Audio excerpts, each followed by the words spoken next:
Ano, tingin mo effective yung text mo kay Ning? Oo. Malamang umangal-ngal na yun ngayon. Nosebleed kaya ako dito sa, I don't want to see you. Paano kung di maniwala, tapos bumalik dito? Ewan ko na, hindi ko na alam kung anong gagawin ko. Alam mo naman yun eh, hindi agad-agad naniniwala. Makulit. Hindi ka agad gumigibap. Ewan ko ba dyan kay Ning? Alam mo, para siyang ipis eh. Hindi mamatay-matay.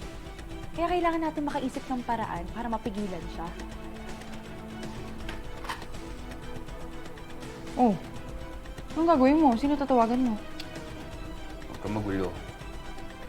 Isiguraduhin ko na hindi na makakabalik yung sining dito. Hingin ko ng saklola.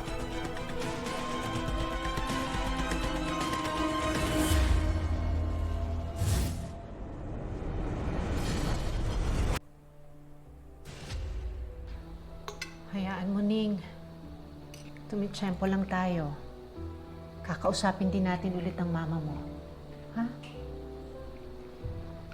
Sana magpakita na talaga si Mama.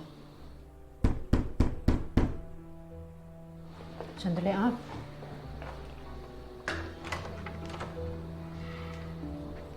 Magandang umaga ho. Magandang umaga po. Ano kung maipaglilingkod ko sa inyo? Nandito ho ba si Miss Luningning Hidalgo? Ako po yun. Bakit po? Ma'am.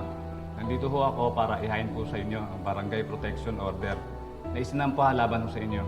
Teka, ano yan? Ma'am, nakasaad po dito na bawal hong lumapit si Miss Hidalgo sa kanyang ina na si Miss Gemma Monastrial sa loob po ng 15 araw. Seryoso ba to? Sino nag-file nito? Ma'am, si Mrs. Gemma Monastrial po mismo. Ano? Sige po ma'am, mauna na po kami.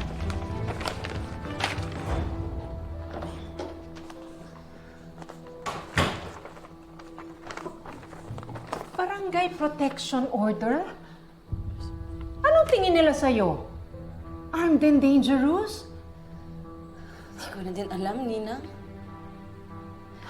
Paano po to? Kapag sinubukan kong makipagkita kay Mama, makukulong ako.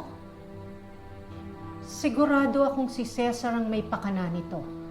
Hindi ka naman sasampahan ng complaint ng mama mo. Nina, may pirma niya, oh. Kaya hindi ko rin alam. Hindi kanya ng mama mo. Nasulsulan kaya yan ni Cesar? I just can't believe Mama would file a protection order against me. Hayaan mo, Ning. Kakausapin ko mama mo. Paano, Nina? Hindi nga siya sumasagot ng phone niya eh. Pupuntahan ko siya sa bahay. Are you sure? Ano hindi kayo papasukin doon? May sinampa ba silang protection order sa akin? At ano mang laban nila sa akin? Best friend ko ang mama mo at kasamaan sa trabaho. Ay, naku. Kailangan ko talagang makausap yung mama mo ng magising at matauhan. Ganun ba? O sige, maraming salamat. Okay na. Yung protection order laban kay Ning, approve na. Agad-agad ang bilis. May connection kasi si Edong eh, kaya napabilis yung request. Tsaka eksakto naman. Diba tumawag yung shop at binalitaan ako na si Ning nag-file ng leave. Biray mo yung anak mo. Pati trabaho niya, responsibility.